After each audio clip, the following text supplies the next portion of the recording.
बाद रमज़ान मुबारक के कुछ घंटे 2-2.5 दिन बाकी रह गए हैं। हमें खुद एहतसाबी अमल उजागर करना चाहिए, अपना हिसाब खुद से करना चाहिए। और ये जो 2-2.5 दिन रह गए हैं इसमें अपनी ज़िंदगी का, पिछली ज़िंदगी का हिसाब कर लें। नमाज क़ज़ा है उसको अदा करें, किसी का लेन देन है, किसी को मारा पीटा है, किसी को बुरा भला कहा है, सबको क्लियर करना है।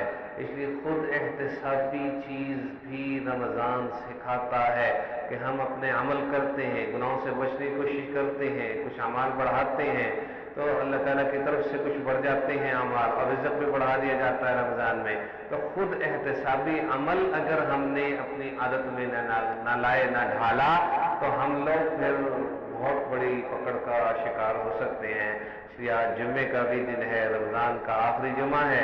इसके बारे में भी एक बात बताता चलूँ कि मशहूर है कि आखिरी जुम्मे में जो 4 रकअत नमाज पढ़ ले तो उसकी कज़ा उम्री अदा हो जाएगी। ऐसी बात कोई नहीं है, किसी हदीस से ऐसी बात साबित नहीं है। ये कादियानियों की साजिश और गैर मुस्लिमों की साजिश है कि इस जुम्मे में 4 रकअत पढ़ने से बाकी कज़ा उम्री अदा हो जाती है। ऐसी कोई बात नहीं, कोई हदीस नहीं। याद रखिए, किसी मैसेज को तहकीक के बगैर आगे नहीं फैलाना चाहिए। जुम्मे का भी दिन है, इसमें हमें ज़्यादा से ज़्यादा दुरूद शरीफ भी पढ़ना चाहिए।